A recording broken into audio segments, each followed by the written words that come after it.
ಶುಕ್ಲಾಂಬರಧರಂ ವಿಷ್ಣುಂ ಶಶಿವರ್ಣಂ ಚತುರ್ಭುಜಂ ಪ್ರಸನ್ನವದನಂ ಧ್ಯಾಯೇತ್ ಸರ್ವವಿಘ್ನೋಪಶಾಂತಯೇ. ಗುರುಬ್ರಹ್ಮ ಗುರುವಿಷ್ಣು ಗುರುದೇವೋ ಮಹೇಶ್ವರ ಗುರು ಸಾಕ್ಷಾತ್ ಪರಬ್ರಹ್ಮ ತಸ್ಮೈ ಶ್ರೀ ಗುರುವೇ ನಮಃ. ಶ್ರೀ ಗುರುಭ್ಯೋ ನಮಃ. ಹರಿ ಓಂ. ಮೇಷರಾಶಿಯ ವೀಕ್ಷಕ ಬಂಧುಗಳಿಗೆ ಸ್ವಾಗತ. ಈಗ ನಾನು ಜೂನ್ ತಿಂಗಳ ನಿಮ್ಮ ರಾಶಿ ಫಲಗಳನ್ನು ನೀಡುತ್ತಿದ್ದೇನೆ. ಅವುಗಳ ಪರಿಣಾಮ ಹಾಗೂ ಪರಿಹಾರಗಳನ್ನು ಕೂಡ ನಿಮಗೆ ತಿಳಿಸಿದ್ದೇನೆ. ಕಾರಣ ನನ್ನ ಯೂಟ್ಯೂಬ್ ಚಾನಲ್ಗೆ ಯಾರೂ ಸಬ್ಸ್ಕ್ರೈಬ್ ಆಗಿಲ್ಲ, ದಯವಿಟ್ಟು ಸಬ್ಸ್ಕ್ರೈಬ್ ಮಾಡಿಕೊಳ್ಳಿ ಅಂತ ಕೇಳಿಕೊಳ್ತಿದ್ದೇನೆ. ಆತ್ಮೀಯರೇ, ನಿಮ್ಮ ರಾಶಿಯಲ್ಲಿ ನಿಮ್ಮ ಲಗ್ನಾಧಿಪತಿ ಮಂಗಳನು ಬಂದಿದ್ದು ಅಂದರೆ ಮೇಷರಾಶಿಯವರಿಗೆ ನಿಮಗೆ ಸಾಕಷ್ಟು ಶಕ್ತಿ ನೀಡುತ್ತಿದ್ದಾನೆ.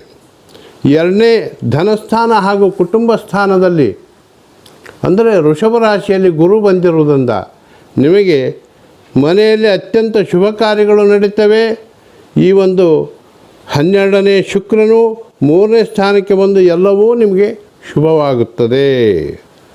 ಮತ್ತು ಗುರುಬಲ ನಿಮಗೆ ಬಂದಿರುವುದರಿಂದ ಸಾಕಷ್ಟು ಮನೆಯಲ್ಲಿ ಧನ ಧಾನ್ಯ ಸಂಪತ್ತು ಆಗುತ್ತದೆ. ಮನೆಯಲ್ಲಿ ಸಂತೋಷದ ವಾತಾವರಣವೂ ಇರುತ್ತದೆ ಮತ್ತು ಶುಭ ಕಾರ್ಯಗಳು ಕೂಡ ನೆರವೇರುತ್ತವೆ.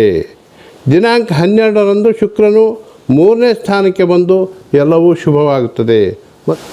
ದಿನಾಂಕ 14ರಂದು ಸೂರ್ಯಗ್ರಹರು ಮಿಥುನ ರಾಶಿಗೆ ಪ್ರವೇಶ ಮಾಡುವುದರಿಂದ ನಿಮಗೆ ತೃತೀಯ ಒಂದು ಸೂರ್ಯ ಬರುತ್ತಿದ್ದು, ಸೂರ್ಯ ಬುಧ ಶುಕ್ರ ಎಲ್ಲ ಗ್ರಹಗಳು ನಿಮಗೆ ಸಂಪೂರ್ಣವಾಗಿ ನಿಮ್ಮ ಯಾವುದೇ ಸರ್ಕಾರಿ ಕಾರ್ಯಗಳಿರಲಿ ಅಥವಾ ವೈಯಕ್ತಿಕ ಔದ್ಯೋಗಿಕ ಕಾರ್ಯಗಳಿರಲಿ ಅವುಗಳಲ್ಲಿ ನಿಮಗೆ ಶುಭಫಲದಾಯಕರಾಗಿದ್ದಾರೆ.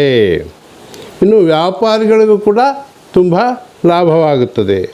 11ನೇ ಸ್ಥಾನದಲ್ಲಿ ಶನಿಯಿದ್ದು ನಿಮ್ಮ ಉದ್ಯೋಗ ಧನಲಾಭಗಳು ಹೆಚ್ಚುತ್ತವೆ. ಶನಿಯು ನಿಮ್ಮ ರಾಶಿಯ ಮೇಲೆ ಶನಿಯ ದೃಷ್ಟಿ ಇರುವುದರಿಂದ ಶನಿಯು ಸ್ವಲ್ಪ ಕೆಲವೊಂದು ಕಾರ್ಯಗಳಲ್ಲಿ ವೈರಾಗ್ಯ ಜಿಗುಪ್ಸೆ ಕೊಡುತ್ತಾನೆ. ಆದಾಗ್ಯೂ ಕೂಡ ಶನಿಯು ಶುಭನೇ ಆಗಿದ್ದಾನೆ. ರಾಹು 12ರಲ್ಲಿ ಕೇತು 6ರಲ್ಲಿ ಇದ್ದು ನಿಮಗೆ ವಿದೇಶಿ ಉದ್ಯೋಗ ಅವಕಾಶಗಳು ಕೂಡ ಪ್ರಾಪ್ತಿಯಾಗುವಂತಹ ಸಾಧ್ಯತೆ ಇರುತ್ತದೆ. ಕಾರಣ ಪ್ರತಿ ಶನಿವಾರ ಶ್ರೀ ಆಂಜನೇಯ ಸ್ವಾಮಿ ದೇವಸ್ಥಾನಕ್ಕೆ ಹೋಗಿ ಎಳ್ಳೆಣ್ಣೆ ದೀಪವನ್ನು ಬೆಳಗಿಸಿ ಬನ್ನಿರಿ, ನಿಮಗೆ ಶುಭವಾಗುತ್ತದೆ. ದಿನಾಂಕ 14ರಿಂದ 18, 22, 23, 26, 27 ಹಾಗೂ 30ರಂದು ನಿಮಗೆ ಶುಭ ದಿನಗಳು. ಶುಭವಾಗಲಿ. ಸರ್ವೇ ಜನಾಃ ಸುಖಿನೋ ಭವಂತು, ಸಮಸ್ತ ಸನ್ಮಂಗಲಾನಿ ಭವಂತು.